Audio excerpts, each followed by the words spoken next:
हरे कृष्ण, राधे राधे। ओम नमो भगवते वासुदेवाय नमः। हस्तिनापुर का राजमहल दिव्य आभा से प्रकाशित था। धर्मराज युधिष्ठिर अपने राज सिंहासन पर विराजमान थे और राजसभा में श्रेष्ठ ऋषि, मुनि, मंत्री और राज परिवार के सदस्य उपस्थित थे। तभी स्वर्णमय आकाश में एक दिव्य प्रकाश प्रकट हुआ। संपूर्ण वातावरण हरि नाम के मधुर नाद से गूंज उठा। राजमहल के द्वार से लेकर सभा तक सभी ने देखा एक अलौकिक रथ स्वर्णिम आभा लिए राजसभा की ओर बढ़ रहा है। वो कोई साधारण रथ नहीं था, बल्कि स्वयं श्री कृष्ण का दिव्य रथ था, जो बैकुंठ के तेज से प्रकाशित हो रहा था। रथ में रत्नजित ध्वजा लहरा रही थी और 4 दिव्य अश्व उसे खींच रहे थे। रथ से उतरते ही भगवान श्री कृष्ण की मनमोहक छवि ने सभी को अभिभूत कर दिया। श्याम सुंदर पीतांबर धारी मुरलीधर श्री कृष्ण मंद मुस्कान के साथ धर्मराज युधिष्ठिर के समीप आए। धर्मराज ने श्रद्धा पूर्वक श्री कृष्ण का अभिवादन किया और कहा, हे माधव, हे जगतापते, आपका हस्तिनापुर में आगमन अत्यंत शुभ है। कृपया बताइए कि चैत्र मास के शुक्ल पक्ष की एकादशी का क्या महत्व है। कौन सा व्रत इस दिन किया जाता है जो सभी पापों का नाश कर मोक्ष प्रदान करता है।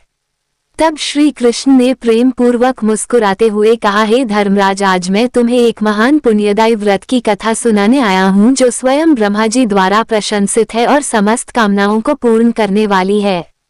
यह व्रत कामदा एकादशी का है, जो जीवन के समस्त पापों का क्षय कर मोक्ष प्रदान करती है। इस प्रकार धनराज युधिष्ठिर को श्री कृष्ण ने कामदा एकादशी की पुण्यमय कथा सुनाना प्रारंभ किया।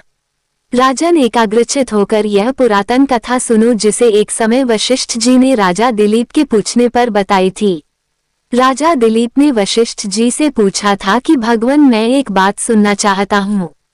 चैत्र मास के शुक्ल पक्ष में किस नाम की एकादशी होती है। तब वशिष्ठ जी बोले, राजन, चैत्र शुक्ल पक्ष में कामदा नाम की एकादशी होती है। वह परम पुण्यमय है। पाप रूपी ईंधन के लिए वह दावनल के समान है। प्राचीन काल की बात है। नागपुर नाम का एक अत्यंत सुंदर नगर था, जहां सोने के महल बने हुए थे। उस नगर में पुंडरीक आदि महाभयंकर नाग निवास करते थे। पुंडरीक नाम का नाग उन्हीं दिनों वहां राज्य करता था। गंधर्व, किन्नर और अप्सराएं भी उस नगरी का सेवन करती थी। वहीं पर एक श्रेष्ठ अप्सरा थी, जिसका नाम था ललिता। उसके साथ ललित नाम वाला गंधर्व भी था और वे दोनों पति पत्नी के रूप में रहा करते थे। दोनों ही परस्पर काम से पीड़ित रहा करते थे। ललिता के हृदय में सदा पति की ही मूर्ति बसी रहती थी और ललित के हृदय में सुंदरी ललिता का नित्य निवास था। एक दिन की बात है, नागराज पुंडरीक राजसभा में बैठकर मनोरंजन कर रहा था। उस समय ललिता का गान हो रहा था, किंतु उसके साथ उसकी प्यारी ललिता नहीं थी। गाते गाते अचानक उसे अपनी पत्नी ललिता का स्मरण हो आया, इसलिए उसके पैरों की गति रुक गई और जीभ लड़खड़ाने लगी। तब नागों में श्रेष्ठ करकोटक को ललित के मन का संताप पता चल गया, इसलिए उसने राजा पुंडरीक को उसके पैरों की गति रुकने और गान में त्रुटि होने की बात बता दी। करकोटक की बात सुनकर नागराज पुंडरीक की आंखें क्रोध से लाल हो गई और उसने गाते हुए कामातुर ललित को श्राप दे डाला। दुर्बुद्धे, तू मेरे सामने गान करते समय भी पत्नी के वशीभूत हो गया, इसलिए जा, तू राक्षस हो जा। महाराज पुंडरीक के ऐसा कहते ही वह गंधर्व राक्षस हो गया। भयंकर मुख, विकराल आंखें और देखने मात्र से भय उपजाने वाला रूप। ऐसा भयंकर राक्षस होकर वह अब कर्म का फल भुगतने लगा। इधर ललिता अपने पति की विकराल आकृति देखकर मन ही मन बड़ी चिंतित हुई। भारी दुख से कष्ट पाने लगी और सोचने लगी, क्या करूं, कहां जाऊं, मेरे पति पाप से कष्ट पा रहे हैं। वह रोती हुई घने जंगलों में पति के पीछे पीछे घूमने लगी। वन में उसे एक सुंदर आश्रम दिखाई दिया, जहां एक शांत मुनि बैठे हुए थे। उनका किसी भी प्राणी के साथ कोई भी वैर विरोध नहीं था। ललिता बड़ी तेजी के साथ वहां गई और मुनि को प्रणाम करके उनके सामने खड़ी हो गई। मुनि बड़े दयालु थे। उस दुखिनी को देखकर वे इस प्रकार बोले, शुभे, तुम कौन हो, कहाँ से आई हो, मेरे सामने सच बताओ। ललिता बोली, महामुनि वीर धनवा नाम वाले एक गंधर्व हैं। मैं उन्हीं महात्मा की पुत्री हूँ और मेरा नाम ललिता है।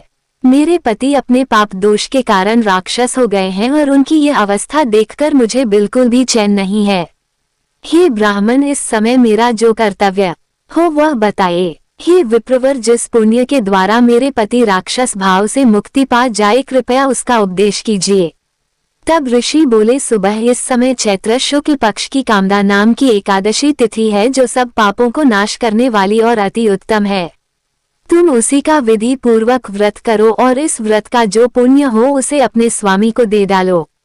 पुण्य देने पर क्षण भर में ही उसके श्राप का दोष दूर हो जाएगा।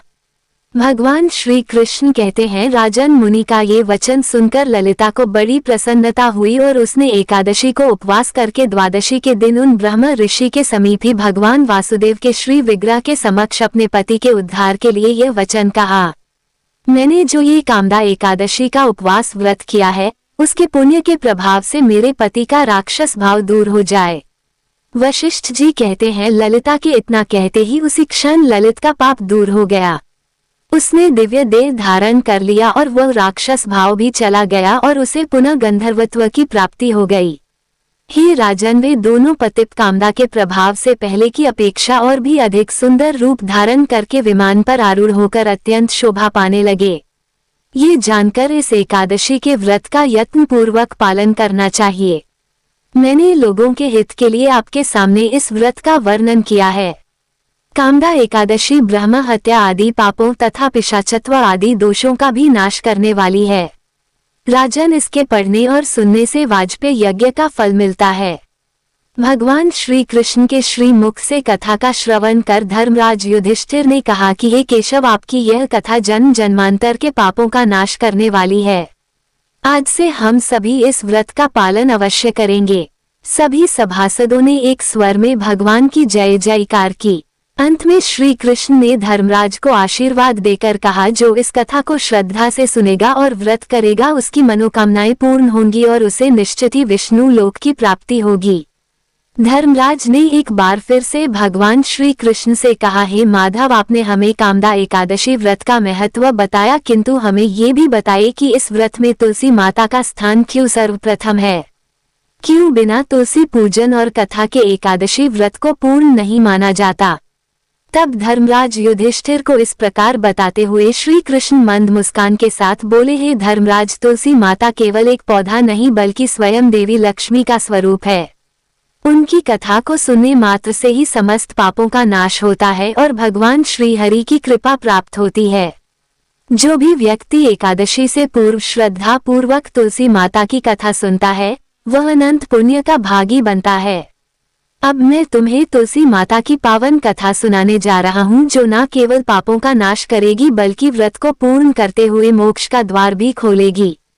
इस प्रकार भगवान श्री कृष्ण ने तुलसी माता की दिव्य कथा सुनाना प्रारंभ किया। श्री कृष्ण ने धर्मराज युधिष्ठिर से कहा, हे धर्मराज, तुलसी माता केवल एक पौधा नहीं बल्कि स्वयं देवी लक्ष्मी का रूप है।